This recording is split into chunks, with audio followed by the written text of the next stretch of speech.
Welcome back to another edition of the Sal Greco Show. I'm your host, Sal Greco, and of course, we're still on the road. We're still here in Tampa.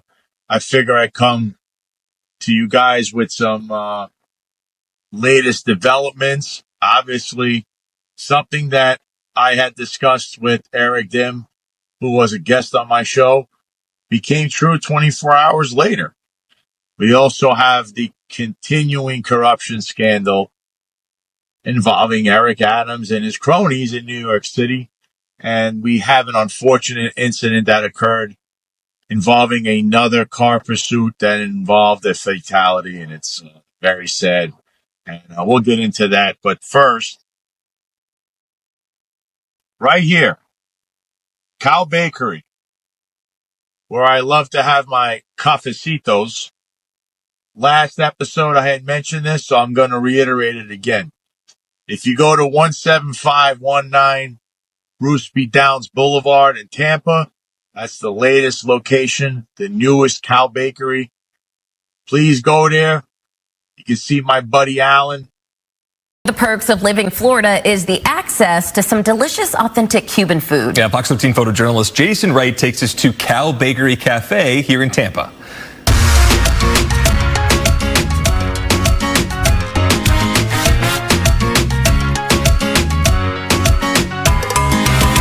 Is an acronym actually for Cuban-American Original. It's where we came up with the concept. We're actually a fast casual Cuban bakery and cafe. We do breakfast all day long. Everything from our kitchens come out fresh, made to order, and we do all types of different sandwiches, kind of old school Cuban traditional, and our new take on Cuban-American original sandwiches as well. We also do Cuban coffee, pastelitos, ham croquetas, Cuban bread. We're just different because we're, Latin flavored as well as American, right? Bringing the two together. We're really looking at it as a new Latin Starbucks. Everything is made fresh to order. We do have our own warehouse where we actually use all of our own recipes for all of our own items. So our consistency and quality stands out. This is our 15th location, and we're excited to bring all of these great flavors, continuing going up Florida, and everybody's receiving it very well, so we're excited.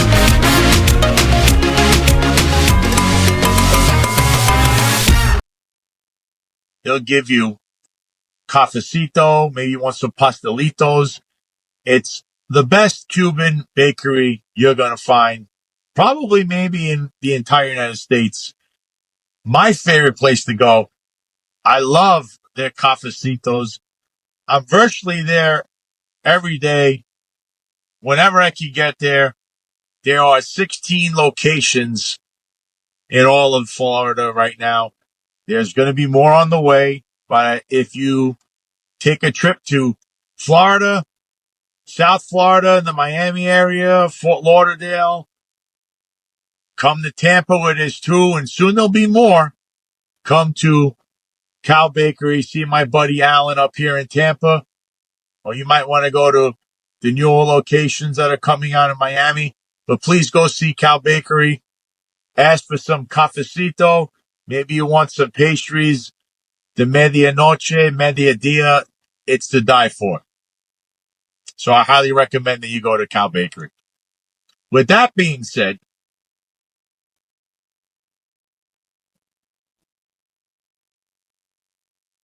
let's play a video from the prior episode in where we make an astounding prediction about one Tariq Shepard, who was the Deputy Commissioner of Public Information and now Chief of Staff to Interim Police Commissioner Tom Donlin in the New York City Police Department.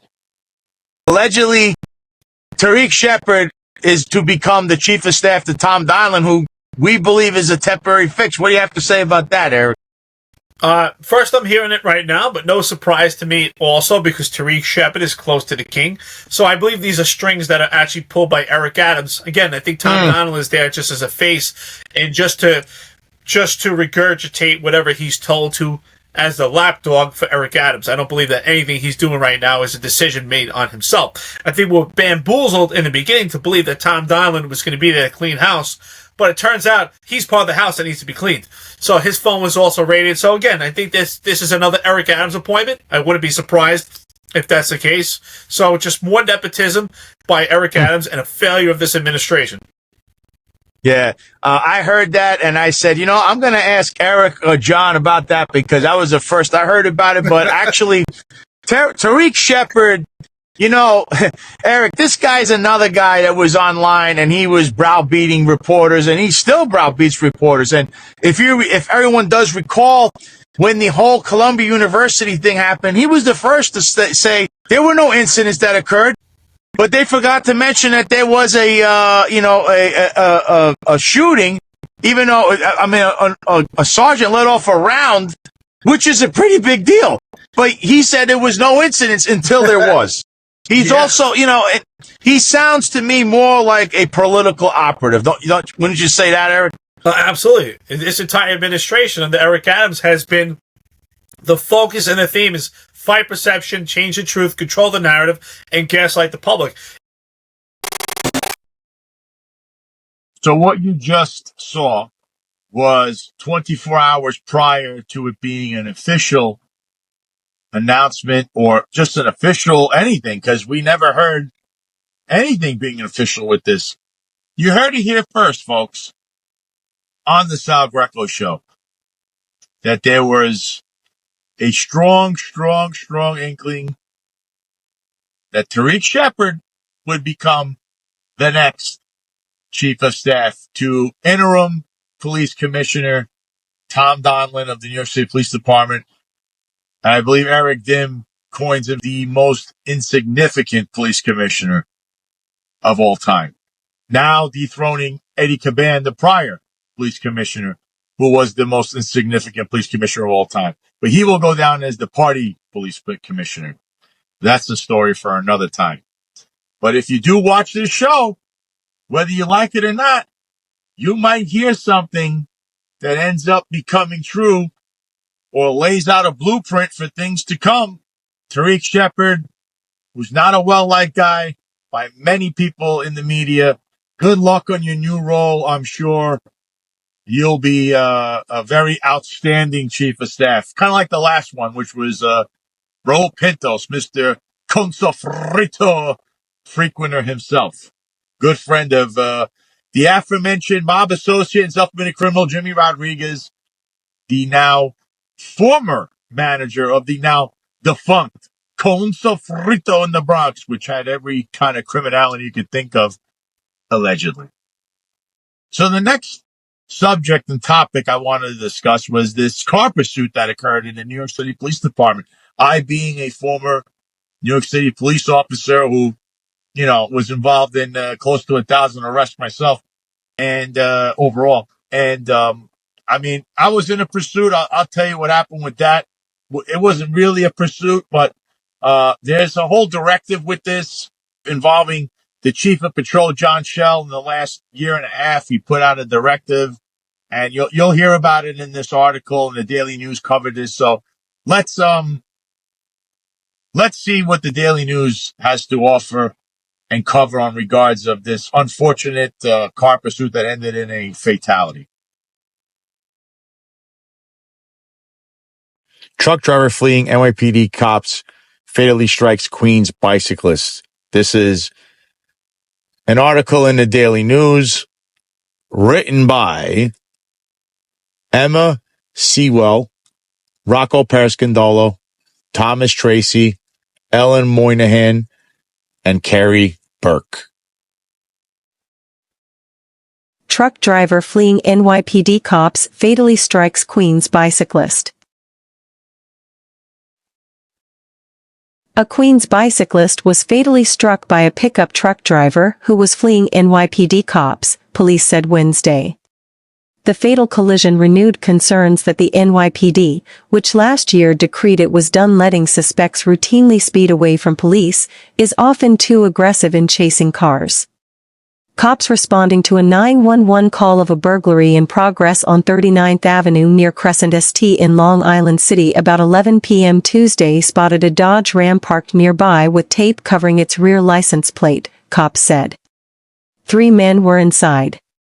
When the officers walked over to the truck, the driver sped off, striking 2 NYPD vehicles as he made his escape. Cops pursued the Dodge Ram for about a mile into Astoria, where the fleeing truck driver T-boned 37-year-old bicyclist Amanda Servideo in the intersection of 37th Street and 34th Avenue, cops said. Servideo had just pedaled into the intersection when she was struck by the oncoming Dodge Ram, shocking surveillance video obtained by the Daily News shows. An NYPD van was hot on the Dodge Ram's heels, with its lights flashing. Servideo was thrown from her bike onto a parked car, police said. A woman who lives near where Servideo was killed recalled hearing a loud crash but chalked it up to construction or maintenance work. I hear the noise. Very bad. I don't think about it. I think Spectrum is doing work, said Nicolina Bicerno, 80. Beautiful girl, oh my God, said Bicerno after she saw a photo of Servideo. I feel sorry for the family. The officers in the van abandoned the pursuit and stopped to render aid to Servideo as the Dodge Ram sped off, police said. The truck was later found abandoned on Newtown Road and 47th Avenue, cops said. Its occupants remain on the loose. Medics rushed Servideo to Elmhurst Hospital, but she couldn't be saved. She was about 8 blocks from home when she was struck. According to one man who witnessed the horrific crash, Servideo helped save his life. Jake Kwok recounted that he was walking his Shiba Inu, Harry, when Servideo rang her bicycle bell to warn him, preventing him from stepping out into the oncoming truck. The bicycle lady rang her bell to alert me. I heard sirens right after that, Kwok said. The truck turned the corner really quickly. It had just cut off a car. It slammed right into the lady. Kwok said he was shell-shocked when he saw the truck plow into the bicycle, shattering it. She didn't even scream, he said. She went airborne. She flew like 30 feet and landed on a BMW. It was a lot of force. Elias Petrados, 74, who also witnessed the collision, said he heard a boom and saw police and paramedics aid her. Her body hit the hood of the BMW with huge force and dented it in, Petrados said. Servideo's family were too distraught to speak. I'm sorry, but we have nothing to say at this time, said a female relative to Shaken to speak further. We loved her. The victim's neighbors remembered Servideo as a friendly face around the building and were saddened and shocked to hear of her death. Oh wow. I didn't know her well. I know she had 2 dogs she was always walking, said Pax Fields, 50. I just saw on Reddit that a bicyclist had been hit but I didn't click it or look into it. But wow, oh my gosh. She was super nice. We didn't get a whole lot of opportunity to talk deeply, but we always said hi to each other. Fields remembered speaking with Servideo about another bike accident she had been in recently. She had a relatively minor injury at one point. I was in a coffee shop with her and she told me about it. Nothing major. Another neighbor, a 40-year-old man who didn't provide his name, said he remembered Servideo had her arm in a sling or a cast over the summer. She seemed like a nice person. I remember seeing her in passing. I remember she would hold the door, said the man. That's so sad. In a post published by the Midtown Gazette just over a week ago, a bicyclist with the same name as the victim was described as having had a collision with someone riding an Electric City bike on the Queensboro Bridge. As Servideo crashed into a concrete barrier, the other rider kept going. 2 officers in an NYPD vehicle struck by the Dodge Ram driver on 23rd St. near 36th Avenue suffered minor injuries and were treated at the same hospital. Cops tried to pin the Dodge Ram in, but the driver kept making erratic turns, making it hard for cops to pinpoint him. Officers were able to recover the license plate number for the Ram, which goes back to a Staten Island resident. The license plate has accrued nearly 100 violations since 2022, mostly for speeding in a school zone and blowing through red lights, police sources said. Members of the NYPD Force Investigations Division, which usually investigates police-related shootings, will be reviewing this incident, cops said. Police haven't yet said how fast the NYPD vehicle was traveling when the fatal collision happened. Nor have they said if the officers involved sought approval from a supervisor before chasing the suspects or if cops involved in the pursuit have since been suspended or modified. Investigators believe the pickup truck driver may have been involved in the burglary of a two-story home on Crescent St that led a witness called into 911. The would-be burglar may be on federal parole, police sources said.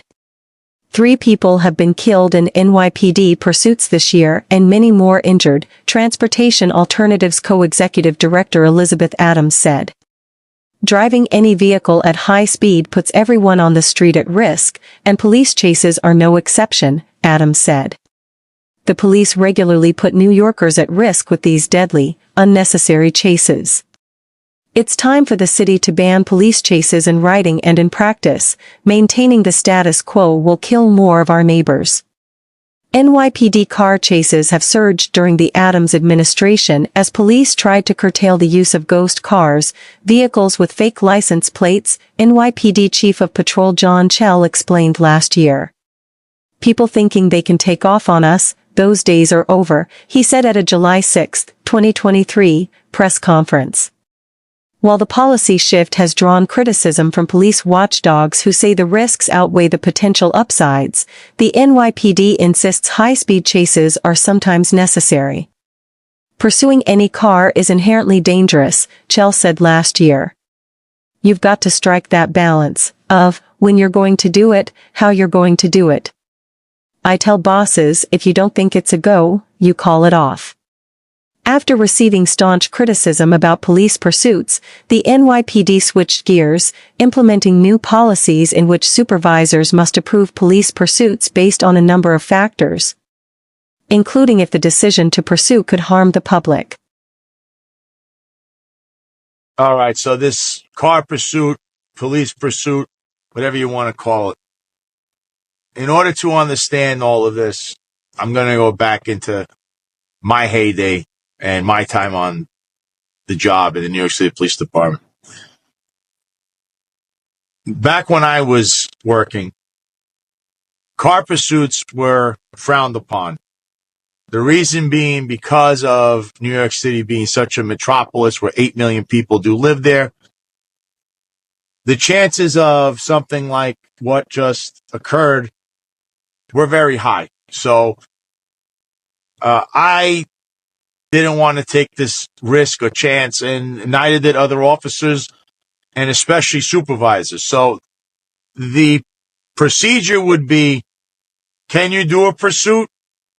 Yes, but only under the supervision of a supervisor, meaning 2 officers in a vehicle can pursue a car if it depends what it is. Did this person, whatever the case may be, it's up to an individual officer to justify or think, whatever the circumstance may be, we need to pursue this vehicle and this suspect in this vehicle. What usually would occur, though, on your radio is that a supervisor, whether it be a sergeant or a lieutenant or a captain or above, anyone can listen. Even your inspector, your commanding officer, will come over the radio as you as an officer say, let's say you're in the 61st piece. And so they'll say 6-1 Charlie, which is a sector. This is your area. Each precinct command will say is broken into sectors or sections of the command. So we get a letter. So it's A, B, C, depending how many, it could be 10 for all you know, but so we'll just say 6-1 Charlie. I am following this vehicle, blah, blah, blah. So you will follow this vehicle, and automatically a supervisor will get on and say, what are you following this vehicle for? Where's your location? And then he could either, or she could either call this off immediately, say, stop the pursuit. Don't, do not follow or whatever. But usually that's how it would go. Depending on the time of day, it could be late in the morning, could be 2 or 3 in the morning, but somebody will usually come over and say that. Why? Because the chances of an accident occurring or a fatality would probably be very high, or injury. So I did have one instance of doing this. It was late at night when I worked in the 60th precinct, and there was somebody that had pulled over, got really nervous, did not speak at all, and took off on me near the Shell Road and Avenue X out there in Brooklyn, in the confines of the 60th and the 61st precinct. It's right on the border. So I was with my lieutenant, and we pursued this vehicle. Now, this pursuit lasted about 40 minutes. Now, obviously, I was with my lieutenant, who could have said, don't follow this vehicle, but we were at a safe enough distance. This vehicle went from the 61st, the 60th precinct area to the 68th precinct to the 62nd precinct. This vehicle, now mind you, it was late at night or early in the morning, whatever you want to consider it. And this vehicle went on the Belt Parkway. The whole time, me and my supervisor believed that this suspect had a weapon or something in the car to just take off very nervously and sweating when I was asking for their license. And that's the only reason we actually decided to follow this vehicle. It wasn't really a pursuit. I stayed within quite a distance of this vehicle, but it just wouldn't stop.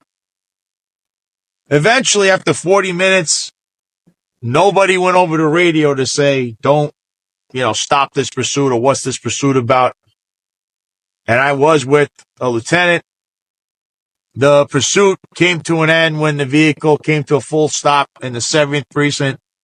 I arrested this individual, and the only thing that was there was, I believe, this person was drunk. We checked the whole car. A lot of officers were upset. And the one thing I could say is, luckily, nobody was hurt. No vehicle was destroyed. And there was nothing that happened that was negative. That was the only pursuit I ever had on the job, or anything close to it. But now in this circumstance, you have to always judge by where you are. Do I fault these officers? It's a judgment call. Every officer has to worry about their own actions or what they would do. But the guidance on all of this is horrendous. And I'll tell you why. When you hear the Chief of Patrol, John Schell, and the side note is, I worked with this gentleman, by the way, but I do know who John Schell is. And I worked for him when he was a captain. He's very much a very good gaslighter. Okay, so he will tell, like he told me as a young officer, work, I've got your back. We need to do this. We need to do that. Rah, rah, rah speech. And the next thing you know, something happens, and he'll be the last person to say he told you anything or he gave you instruction. In fact, he'll say, why didn't you follow your training? Anyone out there must follow. Any officer out there, follow your training. Whatever it says in that patrol guide to do, follow it. Because here we have a misdirection. Because when the Chief of Patrol, John Schell, was saying that we're going to pursue cars, no one's going to run on us anymore, the Chief of Department, Jeffrey Madry, said the opposite, where they came out with a directive that stated all these things in regards to car pursuits. And it always says the final thing, that a supervisor can call this off and at any moment. So that is the key. How can you justify what you do? It's all about articulating this. And in this instance, I don't know how you're going to articulate this. I think car pursuits, they're judgment calls. And why are you pursuing people? In this instance, this suspect who's still on the run or the loose committed a major felony. But is it worth chasing the vehicle and finding out where this person is when there's innocent bystanders and civilians running around that could be on a bicycle. And now look, I am very sorry this occurred. Before we rush to judgment on these officers, remember who is in charge of this police department and the rhetoric that they give. And for the officers, remember your training. That's the number one part. How are you trained and what does the patrol guy tell you to do? Because in this instance, they're going to fry you. They're going to look to fry these officers, or eventually there's going to be a lawsuit. If there's any kind of, like this force investigations unit comes out, they're now going to look to fry someone, and that someone will probably be the lowest person on the totem pole, which is the police officer. Obviously, there's going to be a sergeant, a lieutenant. But remember, John Shell said that they should be doing this, and the chief of department said, follow the patrol guide and the directive, which said the supervisor is the one that gives the final call on this. This is always a judgment call. In 2024, I would highly advise officers out there, supervisors, car pursuits in New York City, highly unadvisable due to the population. And also, if something like this does occur, now look, somebody's head's going to roll. Very unfortunate. I feel my condolences to the poor, innocent bystander that was struck by the fleeing suspect. My heart goes out to you. And hopefully they also catch the suspect that took off in this vehicle and now not only should be charged with a burglary, but should be charged with murder by using their vehicle. So this suspect should be charged with burglary and murder on top of everything. So, but before we go condemning the officers, why don't we ask Chief of Patrol John Shell what he thinks about this whole incident? And now we go into the next topic, which is the Eric Adams crime family. Cost of corruption. Tens of millions in salary for employees involved in NYC mayor's bribery investigation. This is from Open the Books. It's a Substack. New York City Mayor Eric Adams recently earned a rather ignominious distinction. He became the first NYC mayor to be indicted when he was charged in late September with 5 counts of bribery, wire fraud, and soliciting illegal foreign donations. There are a dozen other individuals somehow involved in various angles of the investigation, and New York City taxpayers paid them more than $3 million worth of salary in 2023. Over the course of a decade, taxpayers invested $13.34 million in salary as they advanced to leadership ranks. For their trouble, New Yorkers got a complex web of alleged criminal behavior and mutual favors among Adams' associates, friends, and family. Background.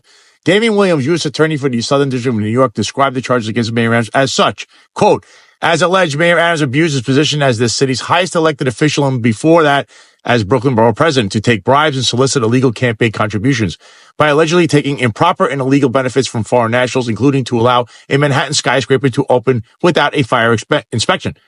Adams put the interests of his benefactors, including a foreign official, above those of his constituents. Adams pled not guilty to all charges and has maintained his innocence, even suggesting prosecutors in his case be sanctioned. He claims they demonstrated appalling disregard for his rights. Adams' lawyers allege prosecutors leaked grand jury material and other sensitive information in brazen violations of the rules. While the FBI has been investigating many members of his administration in recent months, Adams' September indictment had a domino effect, with 8 people resigning or being fired within a few weeks and more expected to come. Additional members of a mayoral transition team and campaign fundraising team are also being questioned by investigators, as are former Adams employees. Collectively, the mayor and 13 other city employees have been swept up in investigations, either by being raided by the FBI, having their phones and other items seized by the FBI getting subpoenaed, or like Adams himself, indicted. A decade of taxpayer investment. Here's a breakdown of where things stand with each employee, how they are involved with the investigations, and what they earned in 2023. Then the kicker. Take a look at what taxpayers have sunk into their collective salaries over the course of a decade. Taxpayer-funded salaries of Mayor Adams and associates. And here's a list of their salary and then their public pay since 2014. So there's David Banks, Sheena Wright, Eric Adams, Ingrid Lewis-Martin, Philip Banks, Edward Caban, Tom Donlan, Timothy Pearson, Tracy Collins, Anthony Miranda, Molly Schaefer, Winnie Greco, no relation to myself, thank God, Raina Abasova, and their total And Mohammed Bahi, and their total is over $3 million and then over $13 million since 2014. Nepotism is the name of the game. Their potential involvement in the investigation of Adams' alleged crimes shouldn't be surprising, as many are close to Adams got their jobs from him being what critics have called shady appointments. In 2022, Adams appointed school's Chancellor David Banks a longtime ally. In turn, Banks promoted Tracy Collins, Adams' girlfriend, to a top job at the Department of Education, months after Adams hired Banks' girlfriend, Sheena Wright, as deputy mayor, the New York Post reported. It's a scratch my back and I'll scratch yours deal, but with hundreds of thousands of taxpayer dollars. Then there's a hilarious picture of Eric Adams, Tracy Collins, Sheena Wright, David Banks, and stick figures holding hands like children drew it. Continuing, in the investigation, the FBI raided the homes of Banks and Wright, the two highest paid Adams officials embroiled in the investigation, who earned a collective $638,346 last year. Banks initially said he would step down at the end of the year, but recently did so on October 16. Wright is also being forced out, the New York Post reported. A side note, Banks and Wright married the day after Adams appeared in court to face charges, which prompted murmurs that the pair married to claim legal spousal privilege or the right of a wedded couple to decline to testify against each other. But legal experts they interviewed said that privilege is unlikely to help the couple and could even backfire, opening them up to an obstruction of justice charge if the feds find evidence they went to avoid testifying. Meanwhile, Adams' girlfriend Collins made $221,597 last year and almost $50,000 pay raise after the 2022 promotion of Banks. She joined the mayor on $45,000 worth of expensive trips to India, Hungary, Turkey, Jordan, Oman, and Ghana starting in 2016, prosecutors allege. Adams was accused of accepting travel perks worth up to $123,000, and she is named as a domestic partner in the indictment.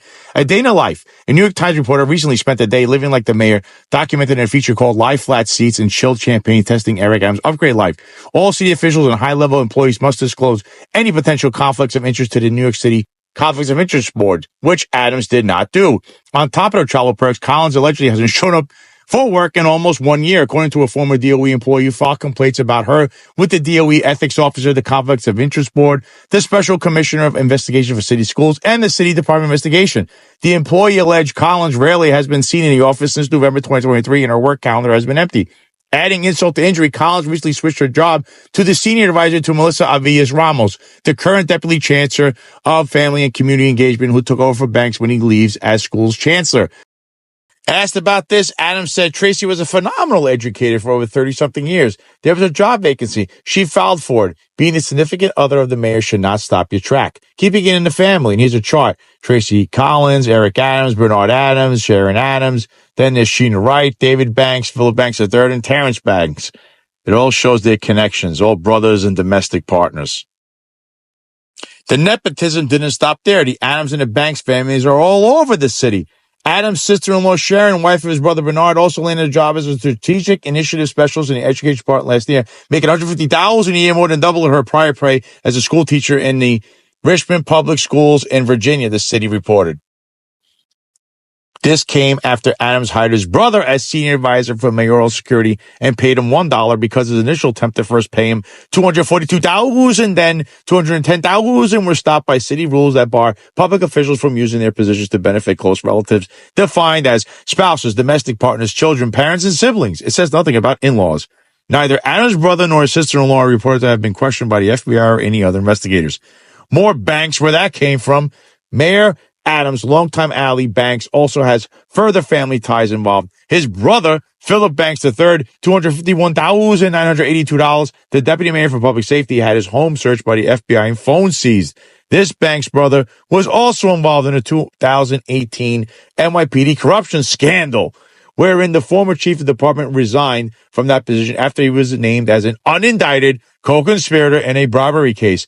Philip also resigned in this recent wave. The FBI wasn't done, though. The New York Times reports they searched the home and seized the phone of a third Banks brother, Terrence, a consultant and former MTA official. The youngest Banks had been named as one of hundreds of unpaid appointees to Mr. Adams' transition team. According to the Times, in 2022, he founded Pearl Alliance and set out to remake himself as a consultant with deep and obvious connections to some of the most powerful people in City Hall. Soon, he had signed up a number of clients, including some with businesses before the agencies that his brothers oversaw. NYPD Blues. Philip Banks isn't the only alleged problem when it comes to public safety in the city. Police Commissioner Edward Caban resigned after the FBI searched his home and seized his phone amid a federal investigation into its nightclub enforcement. His twin brother James owns a nightclub security business and had his phone seized in the investigation. This was after Shamel Kelly, a former Brooklyn bar owner and whistleblower whose bar had been raided almost weekly, claimed there was a racket when it came keeping the nightlife safe. Kelly claimed Ray Martin, former associate director for Adams' Office of Entertainment Nightlife, told him the frequent raids would end if he paid James Caban, the police commissioner's brother, a fee. Tom Dolan, the interim police commissioner who replaced Caban, was himself raided by the feds a week after taking office. He claimed the agents took materials that came into my possession approximately 20 years ago and are unrelated to my work with the New York City Police Department. Donlan was New York's director of the Office of Homeland Security, ran the FBI's National Threat Center and the FBI NYPD Joint Terrorism Task Force at the time of publication. Donlan was expected to announce his resignation in the coming days.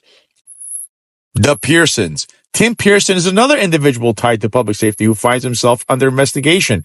He's a former NYPD inspector and senior advisor to Adams. Like the others, he had his cell phone subpoenaed and recently resigned. He had already been under investigation by the City Department investigation. Pearson is also alleged to have sexually harassed and retaliated against female colleagues, according to no fewer than 4 lawsuits. He worked with Adams in the NYPD and until his resignation, worked for the city's Economic Development Corporation, collecting a $242,000 salary. He was also collecting an almost $250,000 salary at the same time from Resorts World Casino. And while he left there shortly thereafter, he continued to collect his NYPD pension in October 2023. Pearson allegedly got into a fight at a shelter in Manhattan while trying to enter without identifying himself. He is now being sued for the incident. His nephew, Larry Pearson Jr., 30, a cop, was transferred to the NYPD Internal Affairs Bureau after less than 2 years on the job and promoted to detective 6 months ago after making only 2 arrests in his 4 years on the job, the NY Daily News reported. Larry Jr.'s father, Larry Pearson Sr., is a retired NYPD lieutenant and Tim's brother. How Larry Jr. moved so quickly through the ranks is unclear, but Tim Pearson didn't disclose the relationship on required disclosure forms. Instead, when asked if he had any relatives working for city government, he answered no in 2022 and 2023. Multiple police sources told the Daily News that Larry Pearson Jr.'s career trajectory is unusual and raises questions about whether his family ties played a role. Weeks later, he was placed on desk duty, a sort of probation for police. The rest of the gang. Sheriff Anthony Miranda, Adams' longtime friend since their NYPD days and an Adams appointee, oversees the city's enforcement of unlicensed cannabis shops, among other things, is also the subject of an investigation. Politico reported.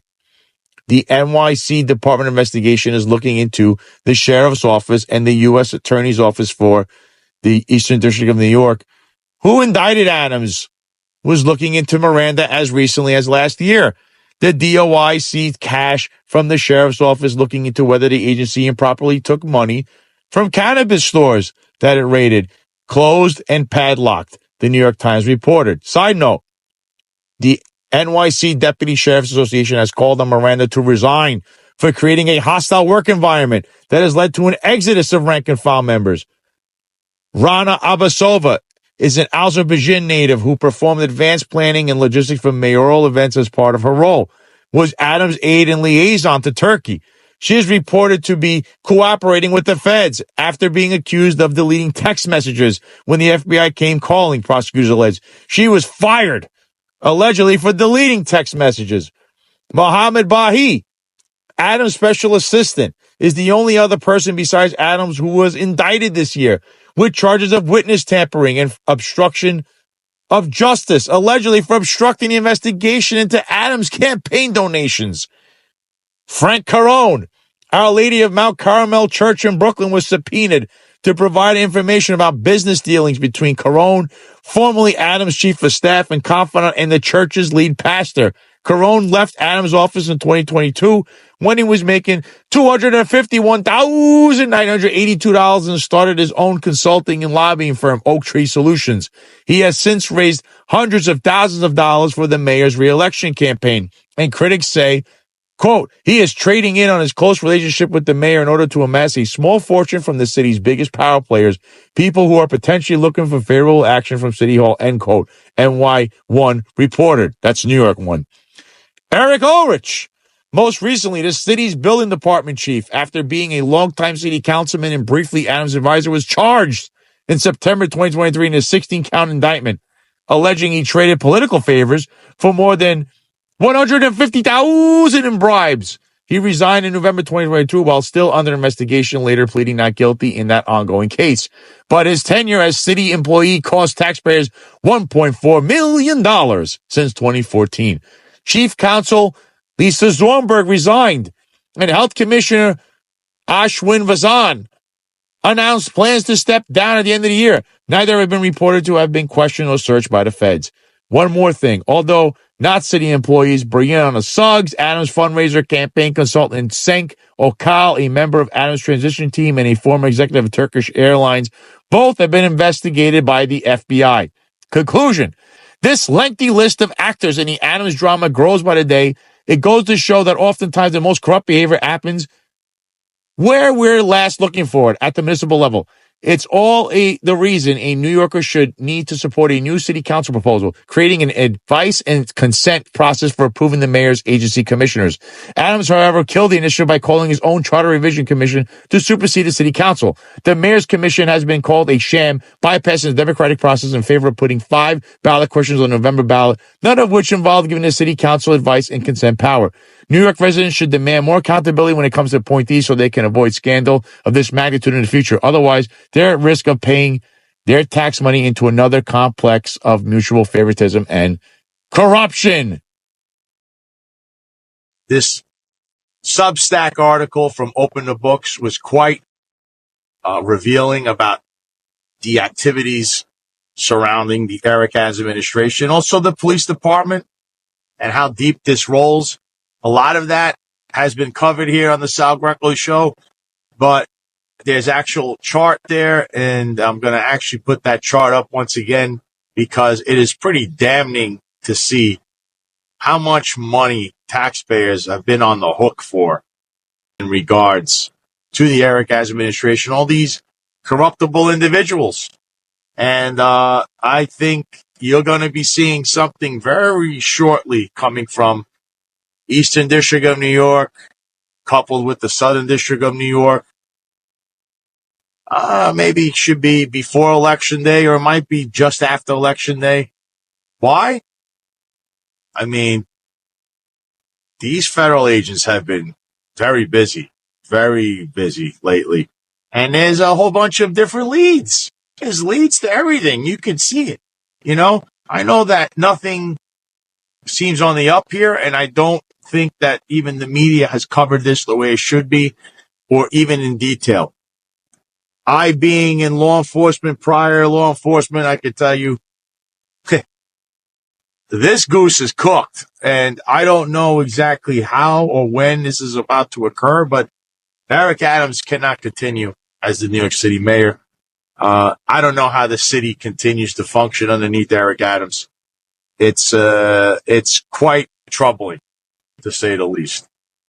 And now, my last topic that I'm going to cover here was, I heard or I saw an article in The Guardian about a woman that says that President Donald Trump touched her or something 30-something years ago. So whenever you see something like this, you always have to wonder what took so long and did this really occur, and all these questions. Obviously, you can't prove or disprove any of this. Obviously, this man was president. He's been facing indictments, and he's got court cases. They even tried to kill and assassinate this man. So I find it, I don't know. Where was this woman before if this had happened prior? 30 years ago. You waited till a week and a half before the election. But then I think of Kamala Harris, who is all about pro-choice and woman and abortions and all this. And, well, we have another individual that's currently in a sexual assault lawsuit, and somehow the city is paying for it, and that's Eric Adams. And Kamala Harris accepted his endorsement. In fact, Eric Adams was walking the halls of the Democratic National Convention. She didn't have a problem with that. She hasn't rescinded his endorsement. She hasn't said one word. Here's a woman that's supposed to be for women's rights and believe all women. And here's a man who is involved in a sexual assault lawsuit that somehow the city illegally is paying for. Because under General Municipal Law 50K2, the city cannot represent a New York City employee or an NYPD officer for sexual assault or any kind of sexual misconduct because it doesn't fall under the scope of their duties. So that is a whole nother issue here. But Kamala Harris hasn't rescinded her endorsement of Eric Adams, nor has she said one word that Eric Adams is accused in a sexual assault lawsuit.